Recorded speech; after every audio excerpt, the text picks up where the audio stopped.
Bisa ya? Bisa, Bro. Oke.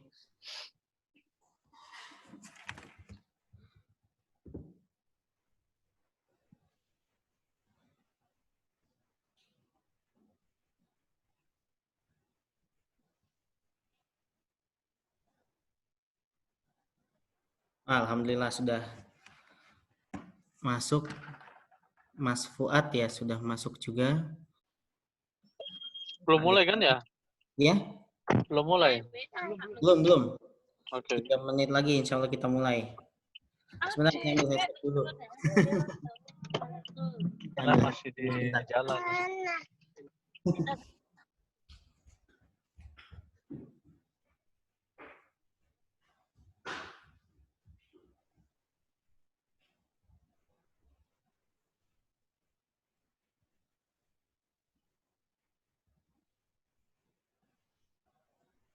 Bicaranya juga sudah hadir di tengah-tengah kita. Baik, bismillahirrahmanirrahim. Assalamualaikum warahmatullahi wabarakatuh. Selamat malam, mas-mas, mbak-mbak, atau bapak ibu mungkin ya, yang sudah hadir di forum malam hari ini. Alhamdulillah segala puja dan puji syukur atas kehadirat Allah Subhanahu wa taala ya, sehingga kita diberikan kesempatan untuk dapat menghadiri forum yang insya Allah penuh keberkahan ini. Salawat dan salam semoga senantiasa tercurah limpahkan pada Nabiullah Muhammad SAW serta keluarga dan pengikut akhir zaman.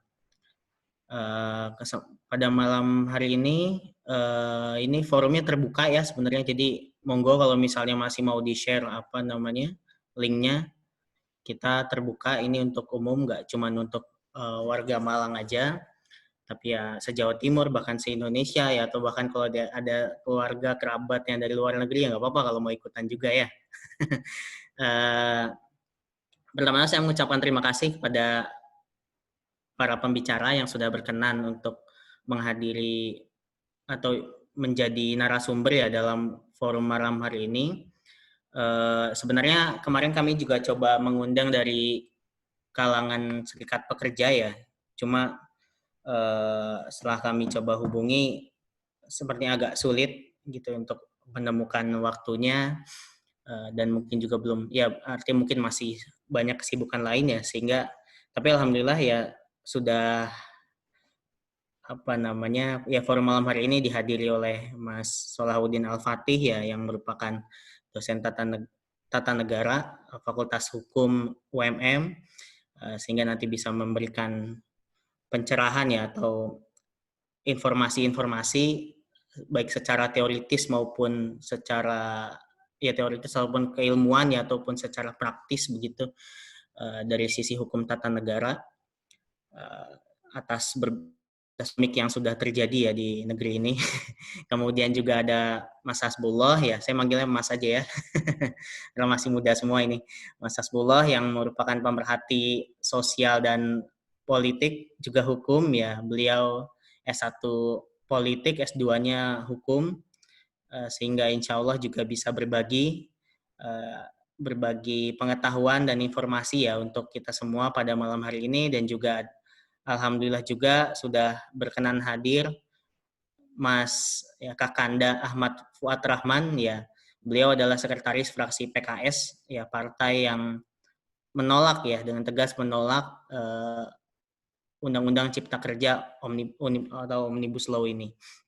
Mungkin nanti juga bisa dan beliau juga sudah bolak-balik ya ikut diskusi bersama anggota DPR RI begitu, yang kemudian juga sudah banyak diminta untuk menyampaikan pandangan terkait Omnibus Law ini di berbagai forum, sehingga insya Allah kehadiran beliau bisa menambah wawasan kita terkait apa-apa saja sih hal-hal atau kelemahan-kelemahan yang ada di Omnibus Law Undang-Undang Cipta Kerja itu, yang kemudian menyebabkan PKS menolak dengan keras begitu ya, menolak dengan tegas Undang-Undang Omnibus Law ini atau Undang-Undang Cipta Kerja ini. Baik ya, mari sama-sama kita awali terlebih dahulu forum kita malam hari ini dengan berdoa ya, menurut agama kita masing-masing. Berdoa dipersilakan.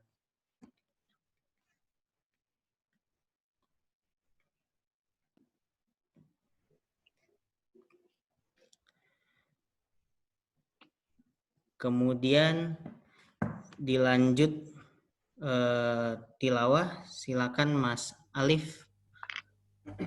Dipersilakan. Terima kasih. Assalamualaikum warahmatullahi wabarakatuh.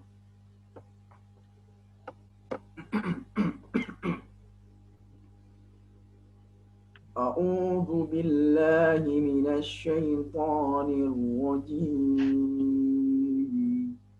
Bismillahirrahmanirrahim. Ya ayyuhalladzina amanu kunu qawwamina lillahi syuhada'a bil qist. ولا يجرمنكم شنآن قوم على ألا تعدلوا اعدلوا هو أقرب للتقوى واتقوا الله إن الله خبير بما تعملون وعد الله الذين آمنوا وعملوا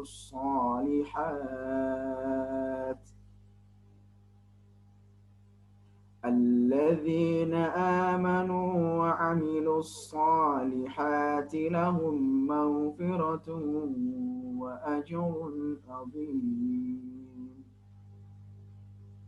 Wahai orang-orang yang beriman, jadilah kamu sebagai penegak keadilan, karena Allah menjadi saksi dengan adil. Dan janganlah kebencianmu terhadap suatu kaum mendorong kamu untuk berlaku tidak adil. Berlaku adillah, karena adil itu lebih dekat dengan takwa. Dan bertakwalah kepada Allah. Sungguh Allah Maha Teliti terhadap apa yang kamu kerjakan. Allah telah menjanjikan kepadamu, orang-orang yang beriman dan beramal soleh, bahwa mereka akan mendapat ampunan dan pahala yang besar. Shadaqallahul azim. Assalamualaikum warahmatullahi wabarakatuh.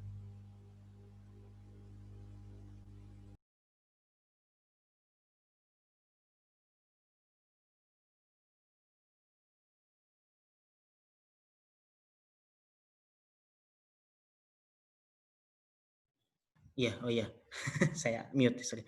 Ya, sudah lazim, mal benar Allah sudah firman-Nya. Ya alhamdulillah yang menjadi pengingat bagi kita untuk senantiasa berlaku adil dimanapun, kapanpun dan pada siapapun ya. Selanjutnya, mari sama-sama kita sejenak mendengarkan dan mungkin menyanyikan juga ya lagu Indonesia Raya. Sebentar, masuk nggak suaranya? Belum ya? Sebentar, udah masuk belum suaranya tadi? Share komputer sound, oke.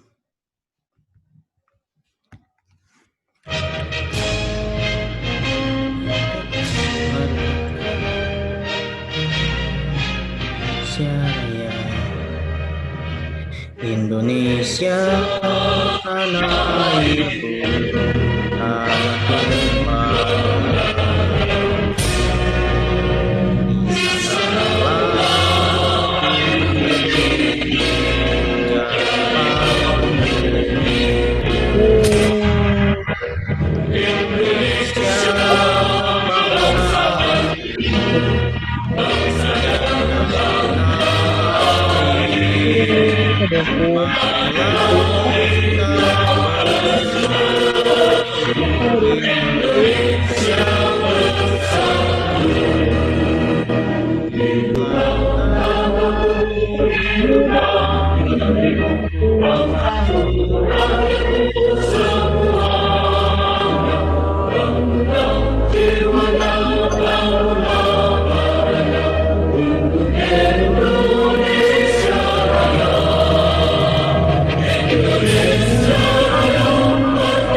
share.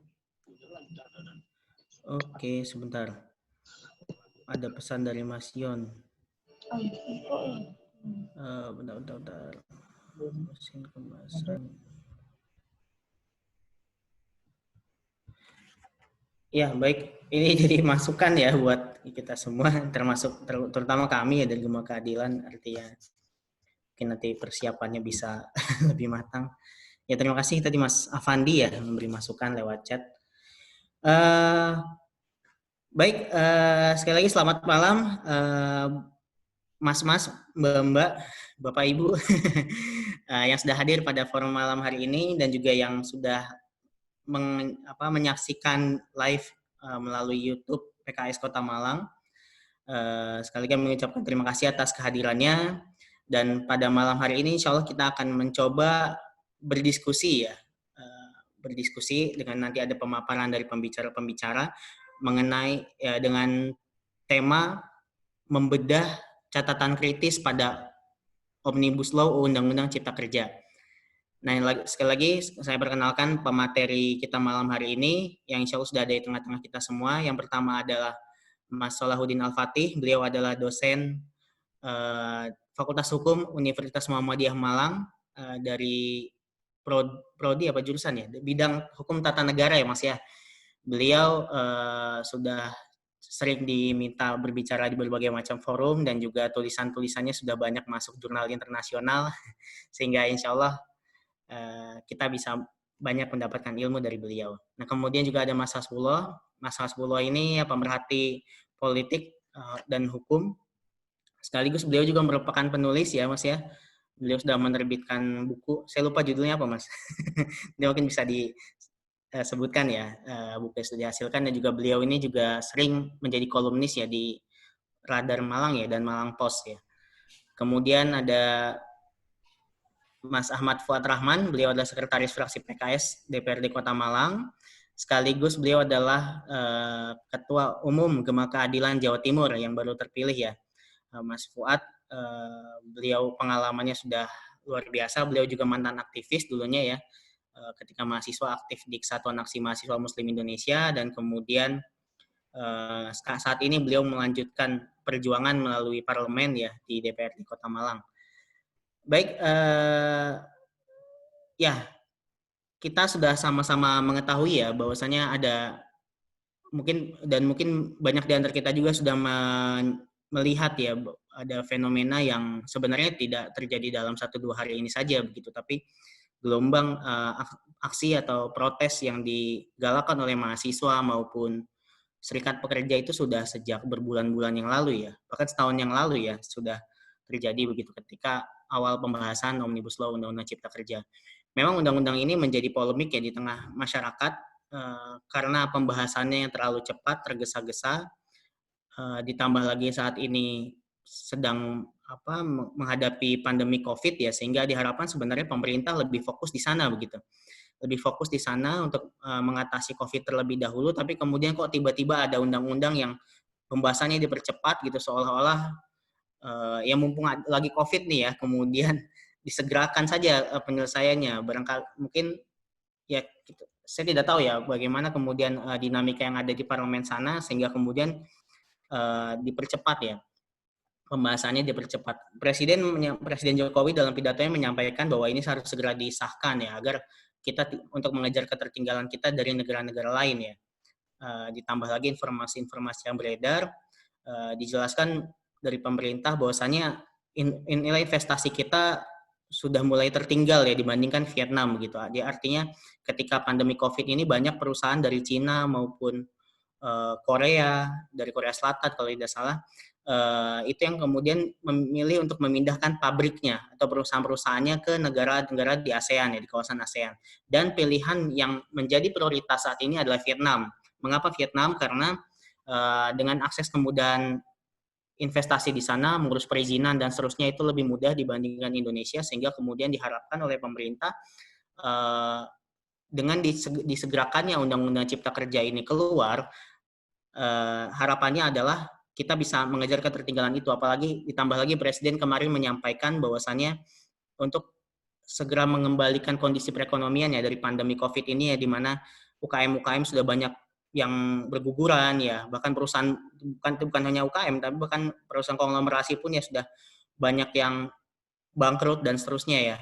Juga lapangan kerja yang sudah semakin sempit ya karena jumlah tenaga kerja yang supply tenaga kerjanya semakin banyak, namun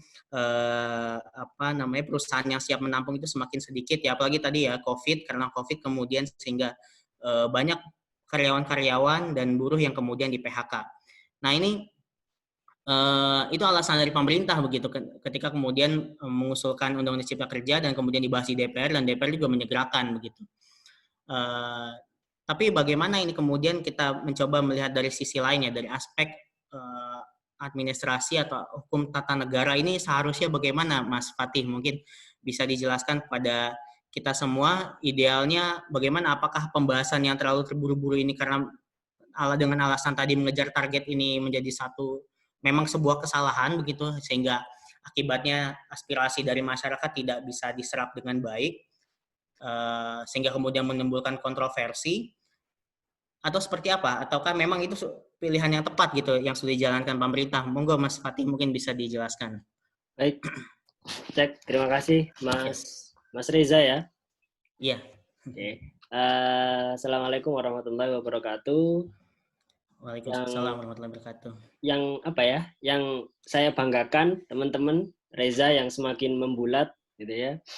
Kemudian ada Mas Fuad ya, tadi kayaknya Mas di perjalanan, semoga segera bisa gabung. Terus ada Mas Hasbullah juga, terus tadi Reza juga nyebut Mas Abud ya, Ketua KNPI. Selamat datang, matur nuwun sudah diundang gitu ya. Ini saya akan menyampaikan, ini disclaimer dulu ya, Za, dan teman-teman yang hadir di ruang virtual ini. Jadi ini menyampaikan dari segi teori dan pendapat pribadi saya setelah melihat kondisi dinamika yang ada, tidak mewakili pendapat institusi ataupun tempat saya sekolah, ya, tidak mewakili pendapat institusi Fakultas Hukum Universitas Muhammadiyah Malang ataupun tempat saya S3.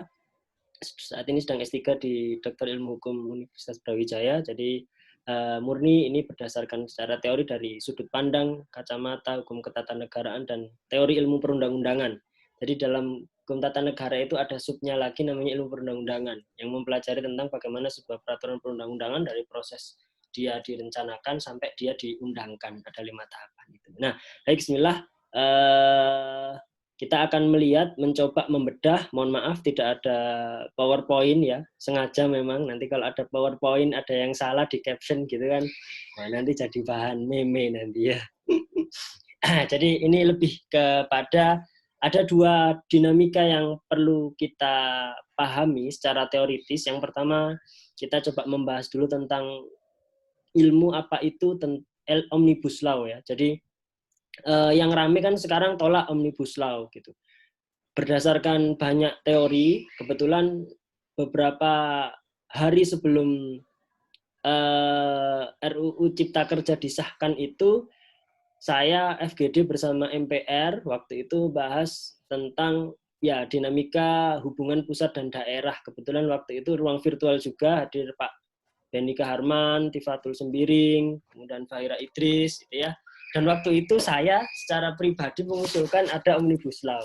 Kenapa? Kalau dilihat dari sejarah, Omnibus Law itu kan berkembang di luar Indonesia. Ada yang mengatakan berkembang di Amerika, ada yang mengatakan di Eropa. 2 aspek benua ini sebenarnya memang mempunyai ciri hukum yang berbeda. Satunya civil law, satunya common law. Ya, kalau civil law itu berdasarkan hukum positif, undang-undang. Kalau common law itu berdasarkan putusan hakim atau jurisprudensi. Tetapi mereka juga menerapkan Omnibus Law. Omnibus Law itu apa? Sebuah sistem atau cara untuk membentuk peraturan perundang-undangan, undang-undang.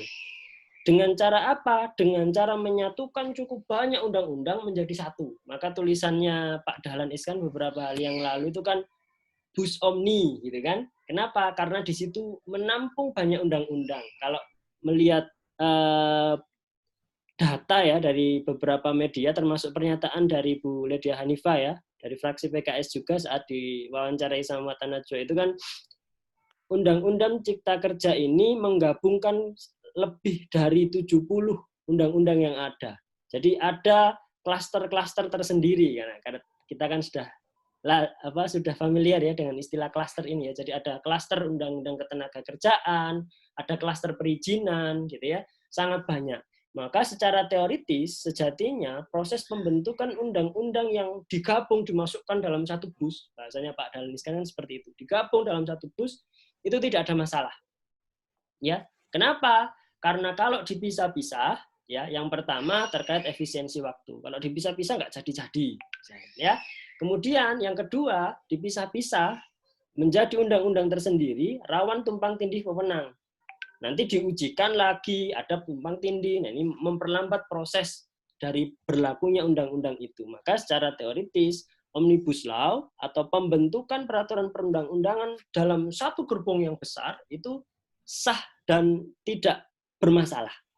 Ya, jadi kalau ada narasi yang dibangun oleh media atau bahkan orang akademisi yang kayaknya kurang paham tolak Omnibus Law, ini salah sebenarnya. Jadi perlu diluruskan. Kenapa? Karena Omnibus Law itu ilmu, ya, model untuk membentuk peraturan perundang-undangan. Maka ini perlu diluruskan. Yang perlu ditolak adalah mungkin prosesnya, ya. Kenapa? Karena yang namanya membentuk, ya, pasti harus dijalankan dalam proses yang tidak singkat. Nah, kalau teman-teman, Mas dan Mbak yang hadir, baik melalui Room atau yang live via YouTube, kalau pernah bikin mie instan, yang isi 1 dengan yang isi 2, pasti lebih lama bikinnya yang isi 2 daripada yang isi 1. Iya kan? Sekarang kan mie isi 1 itu kurang ya, apalagi buat mahasiswa gitu ya, di akhir bulan gitu kan, biar kenyang ya mie-nya itu isi 2. Bikinnya itu pasti lebih lama yang isi 2. Kalau di Afrika itu kan malah mie-nya itu isi 5, mie instan itu dalamnya itu isi 5. Di Indonesia ini isi 1, isi 2 gitu ya. Nah, karena dia instan, bikinnya 1 dengan bikinnya 2 pasti berbeda. Sama dengan logika yang dibangun dalam Omnibus Law ini. Kenapa? Kalau 1 ya tentu tidak terlalu lama. Tapi kalau banyak harusnya lama. Nah, kemarin itu kan yang banyak beredar kan ketika dikomplain, loh ini sudah ada sosialisasi, gitu kan ya. Jadi sudah ada, kita siarkan lewat TV Parlemen, kemudian kita siarkan lewat streaming YouTube, gitu kan. Karena apa? Karena dalam pembentukan peraturan perundang-undangan, kalau kita bicara tentang undang-undang, maka harus ada partisipasi dari masyarakat. Sementara itu kalau kita lihat kan, apa sih gunanya, mohon maaf ya, kalau pakai streaming atau lihat YouTube gitu kan, kita bisa interaksi langsung enggak gitu. Ada enggak yang hadir di ruangan ini misalkan yang pernah merasakan diundang untuk, oh ini loh saya mengusulkan kenaikan harga untuk upah minimum sekian, terus kemudian dimasukkan dalam norma yang ada dalam Undang-Undang Cipta Kerja itu enggak gitu. Nah, maka ini kemudian kita masuk ke muatan yang kedua, kita sudah tadi bahas tentang Omnibus Law, bahwa proses itu yang perlu jadi catatan ya dalam pembentukan model Omnibus Law. Jadi Omnibus Law itu model ya, model pembentukan gitu ya. Kalau dari catatannya Pak Dahlan Iskan itu tidak hanya Undang-Undang Cipta Kerja ini. Jadi nanti kita siap-siap saja mungkin di situ menjelaskan bahwa periode kedua pemerintahan Jokowi memang beliau menginginkan ada pembenahan dari segi hukum.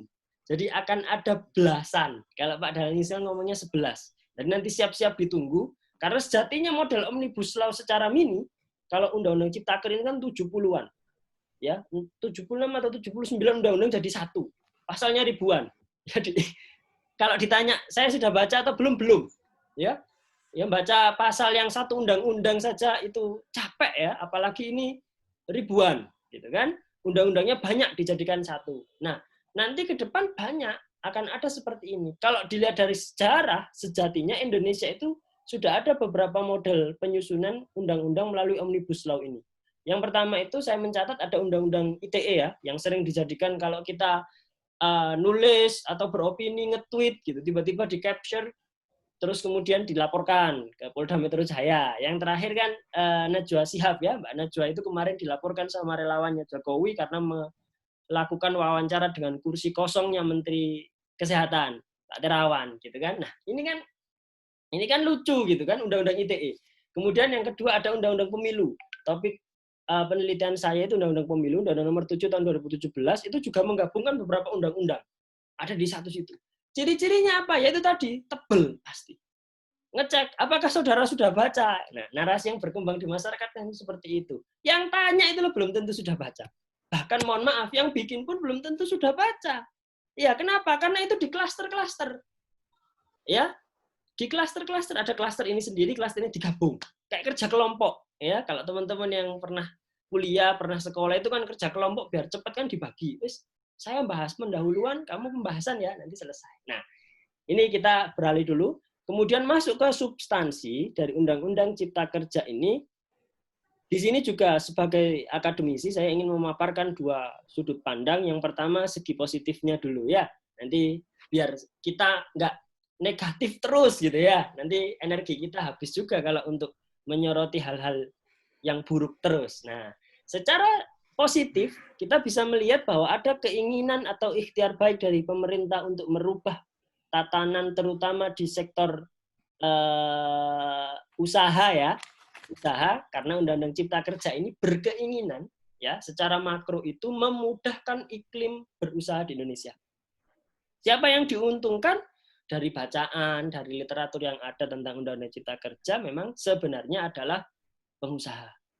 Nah, ini mungkin Mas Reza ketawa ini, alhamdulillah gitu kan, karena Mas Reza ini pengusaha ya. Bubur, catering, di mana-mana ini ya. Kenapa? Karena dengan dimudahkan iklim berusaha, maka itu akan menciptakan lapangan kerja. Narasi ini pula yang dibangun oleh politisi senior Demokrat itu, sehingga keluar dari Partai Demokrat, Ferdinand itu ya, bahwa saya ingin agar rakyat Indonesia ini bisa kerja semua. Tapi perlu kita garis bawahi, ya, sisi positif ini bisa tercapai kalau memang ternyata ada simbiosis mutualisme antara pengusaha dan juga pekerja. Tidak ada rasa sewenang-wenang di benak pengusaha, rakusnya itu dihilangkan. Memang pure ingin membuka lapangan pekerjaan. Ya, ini sisi positif yang pertama, membuka lapangan pekerjaan seluas-luasnya. Yang kedua, Undang-Undang Cipta Kerja kalau dilihat dari klaster ketenagakerjaan, sejatinya ingin menguatkan kedudukan serikat pekerja. Ya, dalam matrikulasi ya, perkuliahan perdana saya saat mengikuti Doktor Ilmu Hukum di Brawijaya itu, Profesor Ahmad Syafaat yang kebetulan beliau pakar hukum ketenagakerjaan itu bilang, di Indonesia ini saat itu belum disahkan ya Undang-Undang Cipta Kerja, masih RUU. Di Indonesia ini serikat pekerja itu sangat mudah dibuat. Ya, ini saya mengutip saja dari beliau, saya bukan pakar hukum ketenagakerjaan ya. Kenapa? Satu perusahaan yang minimal memiliki 10 pekerja itu boleh mendirikan serikat pekerja. Hasilnya apa? Serikat pekerja itu tidak berfokus untuk menuntut hak pekerja, ya, atau kemudian ya paling tidak agar tidak ada diskriminasi di lapangan gitu kan. Tetapi lebih berfokus untuk apa? Merekrut anggota baru. Ya. Nah, tadi kan Mas Reza ngomong ya, mohon maaf perwakilan serikat pekerja tidak bisa hadir gitu. Banyak sebenarnya, tinggal request saja kan, gitu ya. Kenapa banyak? Kalau disebut mana yang paling gede, ya kita nggak tahu juga data resminya. Berbeda misalkan dengan di Norwegia. Di Norwegia itu serikat pekerjanya sangat kuat. Di sana itu hampir sama dengan yang ingin diwujudkan dalam Undang-Undang Cipta Kerja ini, bahwa pasar atau iklim usaha itu sangat bebas. Tetapi serikat pekerja di sana fokus untuk melindungi hak pekerja. Upahnya tinggi, produktivitas juga tinggi. Kalau di kita kan enggak.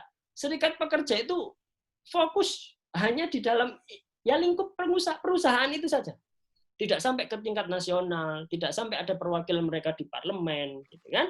Jadi ya susah.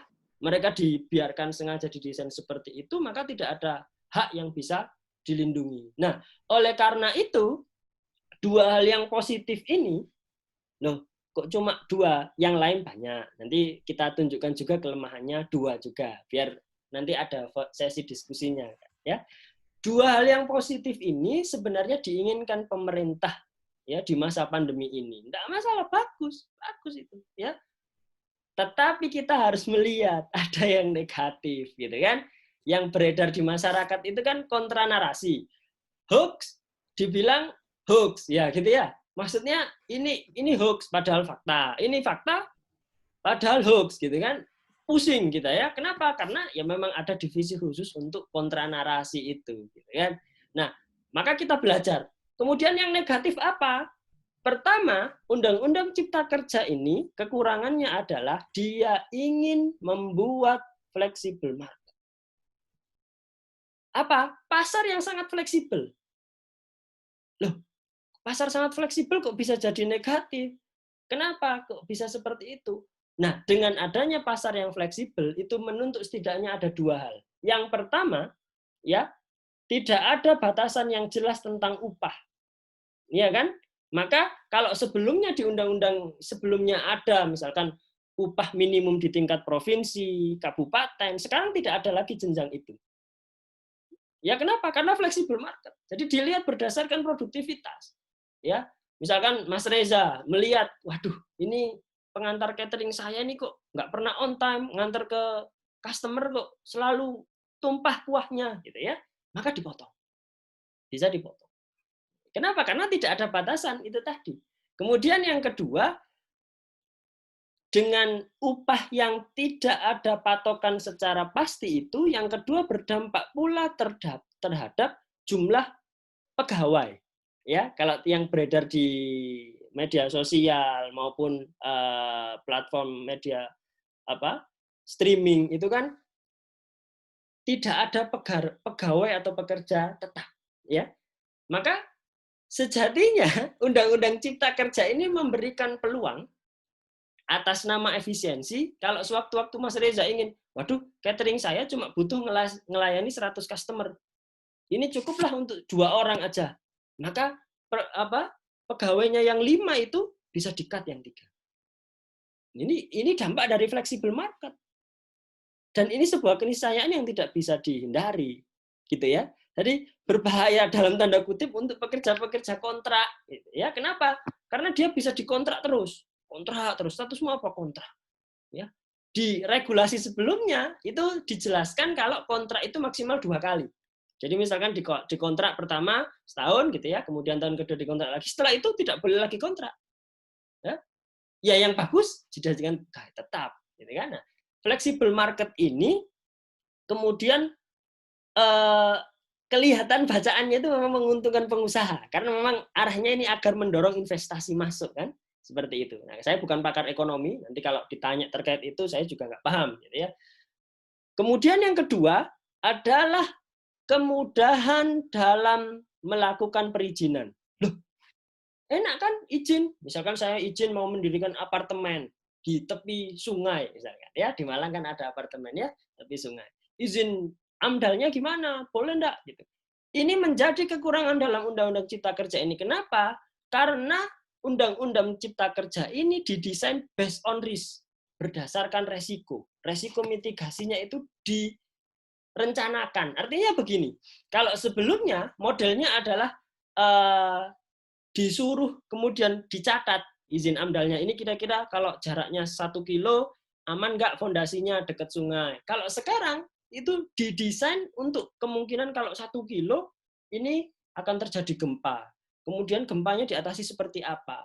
Menjadi negatif kalau ternyata ya tidak ada kepastian hukum di situ. Apa? Tidak rigid. Jadi tidak didesain undang-undang ini secara spesifik itu karena memang karakteristik dari undang-undang ya. Ini sekilas saja, karakteristik dari sebuah undang-undang itu normanya itu dibuat memang abstrak karena agar nanti bisa diturunkan menjadi peraturan pelaksana, peraturan pemerintah namanya.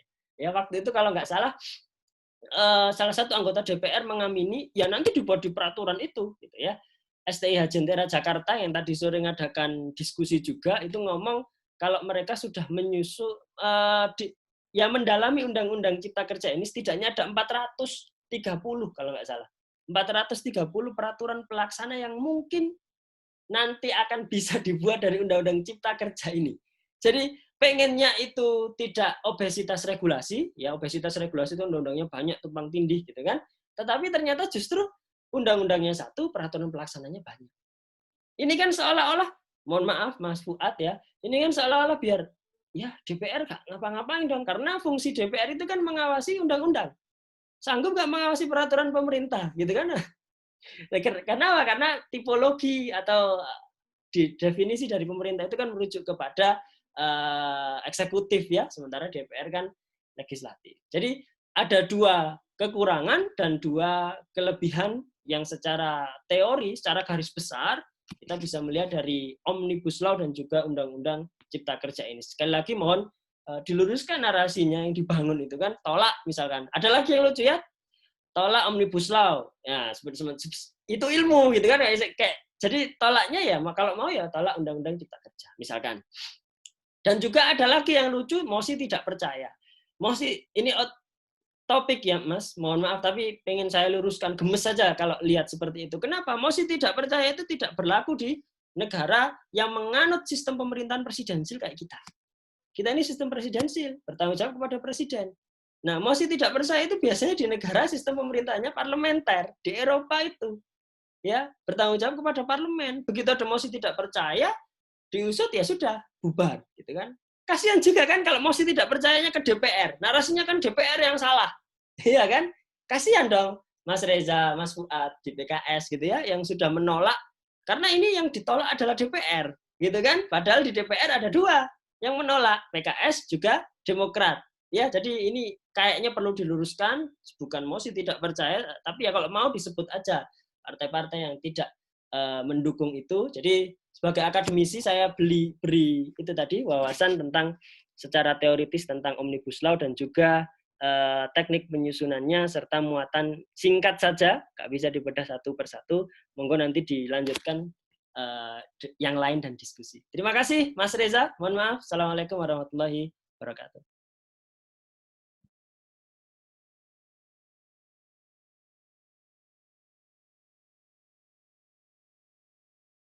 Masih di mute kayaknya.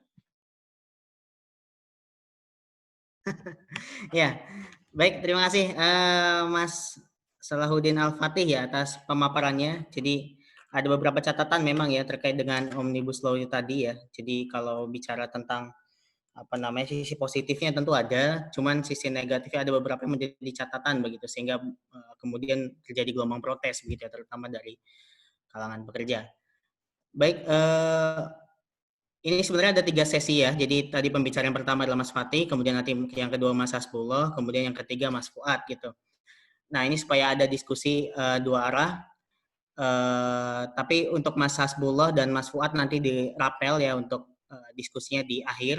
Untuk Mas Fatih ya karena beliau juga sedang ada agenda lain begitu ya, tidak bisa menghadiri diskusi sampai akhir, sehingga kemudian silakan untuk Mas Mbak atau Bapak Ibu yang ingin bertanya kepada Mas Fatih, kami persilakan.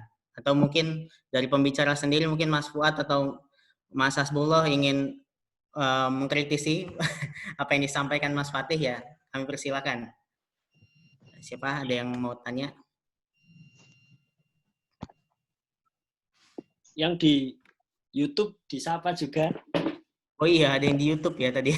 Mungkin ada yang di YouTube apa hadir di sini juga? Kalau hadir di sini juga, monggo bisa bertanya secara langsung atau mengkritisi, nggak masalah gitu ya. Kita karena judulnya juga diskusi publik begitu, sehingga harapannya bisa ada input ya dari audiens. Silakan kalau ada yang mau memberi masukan atau kritik ya. Ini biar diskusinya hidup. Ini saya mau tanya ini. Oke, ya silakan. Siapa Mas Afandi ya? Oke. Ya. Ya, oke, silakan Mas. Baik, Assalamualaikum warahmatullahi wabarakatuh. Waalaikumsalam warahmatullahi wabarakatuh. Ini saya dari kampus Politeknik Negeri Malang, organisasi kami. Kemarin saya melihat kejadian mahasiswa, bahkan seluruh Indonesia, itu telah mendatangkan kantor-kantor DPR. Dan bahkan banyak yang merusaknya. Karena kenapa? Karena mahasiswa saat ini itu banyak yang kurang menyetujui tentang Omnibus Law. Karena kebijakan Omnibus Law adalah salah satu undang-undang yang sekaligus merevisi beberapa undang-undang untuk menyasar isu besar di sebuah negara.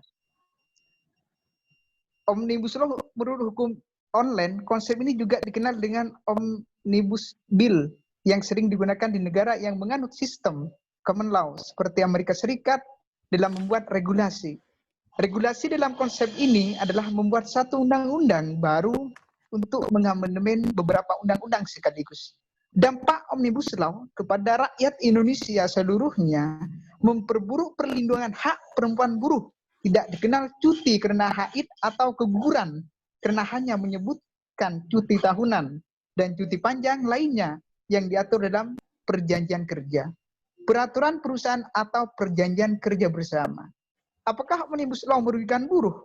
Sangat merugikan. Setelah disahkan DPR pada Senin, Oktober 2020, Omnibus Law rancangan undang-undang Cipta Kerja mendapat penolakan dari buruh di berbagai daerah.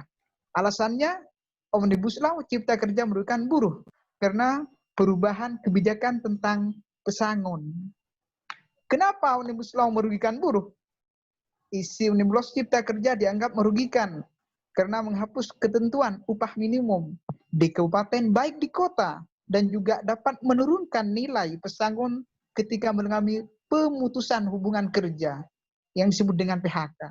Dalam pasal 88C draft RRU berbunyi, gubernur menetapkan upah minimum sebagai jaring pengaman. Kenapa Omnibus Law ditolak? Omnibus Law harus ditolak karena sangat merugikan rakyat Indonesia. Mungkin seperti ini yang saya sampaikan pada forum kali ini. Silahkan mungkin ada tanggapan dari pemateri yang tadi. Sekian, terima kasih. Assalamualaikum warahmatullahi wabarakatuh. Waalaikumsalam warahmatullahi wabarakatuh. Ya baik, terima kasih Mas Afandi. Jadi ini mungkin mempertegas ya Mas ya, mempertegas bahwasannya memang Omnibus Law Undang-Undang Cipta Kerja ini harus ditolak begitu ya, karena benar. merugikan. Monggo sebentar, satu lagi mungkin ada yang mau menanggapi atau memberi masukan biar dijawab sekalian.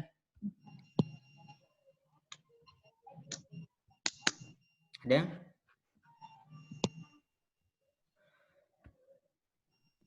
Kalau tidak ada, mungkin saya ingin menambahkan Mas, untuk Mas Fatih. Mas, pandangannya Mas Fatih sendiri ya sebagai seorang akademisi tata negara ya, lantas bagaimana kemudian idealnya gitu ya Omnibus Law ini tadi? Mas Fatih sudah menjelaskan ya, ada hal positif, ada hal negatifnya juga. Kemudian titik tengahnya ini bagaimana gitu idealnya agar kemudian kasus seperti ini tidak terjadi lagi atau bahkan ya undang-undang ini segera diperbaiki begitu. Monggo Mas Fatih dipersilakan. Ya, terima kasih. Tadi di awal juga sudah saya sebutkan ya, memang bahwa Omnibus Law atau benar tadi Omnibus Bill itu memang berkembang ya di Amerika dan beberapa negara yang bukan ikut common law. Ya, Amerika itu kan common law ya. Kalau civil law di Eropa itu yang tadi berdasarkan putusan hakim itu, maka ya beda cara pandang kan, beda kemudian cara mengaplikasikan. Jadi kalau memang teman-teman masih sepakat menolak Omnibus Law ya monggo. Kenapa? Sebenarnya ya bukan Omnibus Law-nya yang ditolak gitu kan. Undang-Undang Cipta Kerjanya. Undang-Undang Cipta Kerjanya. Tolak Undang-Undang Cipta Kerja, bukan Omnibus Law. Dalam berislam ya, dalam beragama kita dilarang hulu ya, berlebih-lebihan. Pun kalau ada hadis Rasul kan, khairul umuri awsatuha gitu. Saya jadi kayak ustadz ini ya. Sebaik-baik perkara adalah yang pertengahan. Sebagai akademisi saya tidak mau menolak Undang-Undang Cipta Kerja ini secara keseluruhan. Ya, karena ada sisi baiknya. Pasti ya. Jadi seburuk-buruknya manusia itu kan pasti menyimpan sisi baik. Gitu kan? Ya. Jadi kalau ada sisi baiknya ya ayo didukung. Nah, terlepas dari sisi buruk yang ada di Undang-Undang Cipta Kerja ini, ya kalau mau kan ini masih belum diundangkan. Jadi tahapan sampai diundangkan itu kan ada 5 tahapan ya. Kemarin pengesahan sudah, sekarang tinggal menunggu diundangkan. Yang beredar di teman-teman itu kan masih draft. Mungkin berubah enggak gitu ya. Saya bisa jawab apa kalau kayak gitu kan? Saya juga nggak ngerti gitu kan. Nah, kalau memang sudah diundangkan, ada nomornya, ditaruh di lembaran negara, itu baru sah. Cara yang ideal seperti apa? ya sudah, judicial review ke Mahkamah Konstitusi. Ya, ke Mahkamah Konstitusi. Meskipun ya kita tidak bisa menutup mata dari fakta kalau kemarin Undang-Undang KPK misalkan demo, aksi, berkebagian, ya masih tetap kan jalan. Judicial review juga jalan gitu ya. Nah, kalau mau ya seperti itu di judicial review. Iya, saya mengamini memang. Ya gimana lagi, seperti itu kondisinya. Bukan memberikan pesangon sedikit. Frasanya malah dapat memberi pesangon. Artinya kan kalau saya sebagai pengusaha, Mas Reza pengusaha, ya ngapain? Ini kan dapat. Berarti kan ada kemungkinan untuk nggak dikasih, misalkan ya.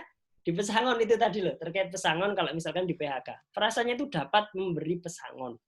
Berarti kan nggak usah sekalian, nggak masalah. Gitu ya. Nah, maka ayo, kalau memang aksi monggo, tapi aksinya ya sangat disayangkan kalau memang ada infiltrasi atau pihak luar yang sampai merusak fasilitas umum. Gitu kan? Ya, teman-teman kan sudah dewasa, jadi jangan sampai merusak fasilitas umum. Kenapa? Ya itu dari kita juga, pajak-pajak kita kan. Fasilitas. Kasihan Mas Fuad nanti nggak bisa ngantor kalau kantornya dilempari batu, gitu kan? Kenapa? Ya di dalam parlemen itu ada teman-teman yang menolak kok. Kasihan. PKS sama Demokrat nanti ngantornya di mana kalau dia rusak itu. Jadi yang elegan, menyampaikan aspirasi itu boleh. Ya, tetapi juga harus ada tahu rambu-rambunya. Saya kalau lihat ada yang rusuh dan sebagainya, oh ini bukan anak hukum, gitu. Tidak masalah. Kenapa? Orang tidak dihukumi kalau dia tidak tahu, gitu kan? Dalam Islam kan juga gitu. Wah, nggak tahu nih, gitu kan? Itu boleh tidak dihukumi. Jadi gitu Mas. Kalau menurut saya ya mau dibuat ya disusun aja. Kemarin kan yang sudah jelas sikapnya kan NU ya, Nahdlatul Ulama sebagai ormas besar itu sudah siap merumuskan dan membentuk tim untuk melakukan judicial review ke Mahkamah Konstitusi. Itu enak. Tapi kalau mau aksi di jalanan, monggo, itu juga hak konstitusional. Dijamin dalam pasal 28 Undang-Undang Dasar kan, kebebasan berpendapat, kebebasan berkumpul dan berserikat. Maka monggo, tetapi jangan anarkis. Gitu loh ya, gitu aja. Itu dari saya, Mas Reza. Oke, baik. Terima kasih Mas Fatih atas sharing ilmunya ya pada kesempatan malam hari ini. Sudah ya, ini saya masih ngasih kesempatan nih satu lagi Mas Fatih ya, kalau ada yang mau tanya lagi mungkin ya. Tapi kalau nggak ada, kita lanjut pembahasan berikutnya. Iya, monggo satu lagi, ganjil lah ya. Silakan kalau ada yang mau tanya lagi. Gua sama Reza, ya monggo.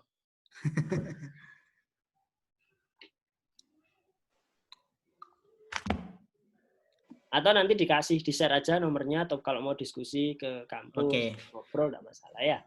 Boleh Mas, di-share Mas nomornya Mas. Ya. Di chat ya. Di chat ya. Di chat ya to everyone. Oke. Baik, sekali lagi terima kasih Mas Fatih atas waktu yang sudah diberikan ya untuk sedikit berbagi pandangan ya tentang Undang-Undang Cipta Kerja. Selanjutnya kita masuk ke pembahasan berikutnya. Nah, ini kita tadi Mas Fatih sedikit memberikan, sebenarnya idealnya waktunya panjang diskusi ya. Saya kan teman-teman juga pengen diskusi lebih banyak ya. Cuman masalah waktu dan juga apalagi sekarang pandemi COVID ya, kita agak akhirnya terbatas ya ruang temu kita ya. Tapi nggak masalah. Mudah-mudahan kita masih substansinya mudah-mudahan masih bisa kita dapatkan di forum malam hari ini. Ya, ini berikutnya Mas, adalah saya mewakili ini, ada teman ngirim pesan itu. Mungkin sama jenengan nggak dilihat. Mas Fatihnya keluar ya. Masih ada ya Mas Fatih ya. Oke, ya. Ini bagaimana di chat ya? Ya. Oke, saya mau bertanya. Bagaimana solusi untuk orang awam yang tidak mengerti isi dari Undang-Undang Cipta Kerja? Apakah harus tetap menolak dan atau tetap dibiarkan untuk turun ke jalan? Mas Fatih, monggo ditanggapi. Satu lagi Mas Fatih ya. Oke. Mas Fatih masih. Mohon maaf ya? Mas, itu apa tetap untuk berjalan bukan turun ke jalan? Oh, maksudnya berjalan apa tuh maksudnya? Maksudnya RUU-nya itu apa gitu? Biarkan berjalan atau bagaimana? Iya ini artinya apa namanya? Banyak orang yang tidak begitu paham begitu tentang isi Undang-Undang Cipta Kerja gitu. Terus yang nggak paham ini gimana gitu ya? ya sebenarnya nggak paham ya, ikut diskusi makanya. Atau minimal tonton videonya gitu ya. Banyak kok diskusi-diskusi yang di-share di ini. Tapi nggak apa-apa Mas, karena ini pertanyaannya untuk Mas Fatih. Mas Fatih, monggo Mas ditanggapi Mas. Oke, terima kasih. Salah satu asas pembentukan peraturan perundang-undangan itu adalah menimbulkan ketertiban ya. Di dalam Undang-Undang Nomor 12 tahun 2011 itu di pasal 6 itu asas pembentukan peraturan perundang-undangan itu adalah ketertiban yang berdasarkan pada kepastian hukum. Jadi secara teori sekali lagi ya, kita ini kan kadang antara teori dengan praktek itu kan ya kayak air dan minyak gitu loh, nggak bisa satu. Secara teori kalau ada yang nggak beres, dibuktikan apa ya aksi. Dulu kan Undang-Undang KPK kan juga seperti itu. Ya harusnya ya nggak disahkan, nggak diundangkan gitu loh. Nah ini sudah disahkan nih. Terus bagaimana? Apakah dengan demo itu kemudian nggak jadi undang-undang? Ya tetap jalan, tetap jadi undang-undang. Ya tetap jadi itu. Terus gimana cara selanjutnya orang-orang yang awam itu gitu? Nanti mereka ya pasti terdampak. Kenapa? Karena begitu diundangkan, ada asas lagi bahwa begitu diundangkan, maka masyarakat dianggap tahu. Nah itu loh. Jadi misalkan kita nih, ini nggak cuma Undang-Undang Cipta Kerja ya, Undang-Undang Lalu Lintas dan Angkutan Jalan itu kan menjelaskan kalau lampu merah kalau naik motor harus pakai helm misalkan ya, harus di siang hari menyalakan lampu. Kemarin digugat tuh ke Mahkamah Konstitusi. Nah kalau tiba-tiba kita dihentikan polisi, Mas gak helman gitu kan? Loh saya nggak tahu ada di undang-undang ini. Loh saya nggak pernah baca undang-undangnya. Begitu diundangkan, ditaruh di lembaran negara, maka itu dianggap semuanya tahu. Itu seperti itu. Waduh rugi dong, saya nggak tahu lah. Iya, kenapa kok nggak tahu dari kemarin-kemarin? Nah maka benar tadi katanya Mas Reza ya, ayo belajar bareng-bareng, ayo diskusi banyak kok tiap hari. Kayaknya ada. Hari ini aja ada beberapa, apalagi weekend ini banyak ya. Nah gimana caranya? Kalau ternyata demo nggak bisa tiba-tiba langsung ditandatangani, diundangkan keluar nomor, ya ada lembaran negara, tambahan lembaran negara, gitu kan? Ini tinggal satu tahap lagi nih, ya diundangkan tahapannya, pengundangan. Nah maka ya di judicial review ke Mahkamah Konstitusi. Kalau perlu jangan cuma satu, kemarin yang sudah siapkan Nahdlatul Ulama ya, teman-teman kami, teman-teman HMI, GMNI ya dari teman-teman aktivis itu monggo, ayo silakan. Masyarakat biasa boleh nggak? Boleh. Kan punya legal standing kan di Mahkamah Konstitusi, nanti dicek legal standingnya. Oh iya, ini dirugikan hanya secara konstitusional, gitu kan? Kenapa? Ketika ada sebuah undang-undang yang bertentangan dengan undang-undang dasar, maka pengujiannya ke Mahkamah Konstitusi. Loh Mas, apakah bertentangan dengan undang-undang dasar? Iya. Kenapa? Ya itu tadi. Hak-hak tadi kan disebutkan. Tadi misalkan dilarang cuti, ya cuti haid nggak bisa, cuti melahirkan nggak bisa, gitu kan? Tadi yang nyebutnya kan Masnya ya. Nah, itu boleh. Ya, merasa hak-haknya itu dirugikan, silahkan ajukan ke Mahkamah Konstitusi. Dan itu konstitusional. Loh, kalau ternyata nanti nggak bisa lagi di Mahkamah Konstitusi kalah, gimana? Ya sudah, berarti kuliah yang rajin, ya nanti daftar 2024 jadi anggota legislatif. Solusinya gitu, Mas Reza insya Allah tahun 2024 nyoba lagi, kan? Ya, saya dukung, saya tak belajar aja dari balik laptop gitu. Gitu ya Mas ya. Saya mohon maaf, ini live tapi guyon tok gitu ya. Saya mohon maaf karena keterbatasan ilmu, nanti kita diskusi saja. Allahu a'lam bishawab. Assalamualaikum warahmatullahi wabarakatuh. Izin pamit duluan. Waalaikumsalam warahmatullahi wabarakatuh. Baik, terima kasih Mas Fatih atas sharing ilmunya.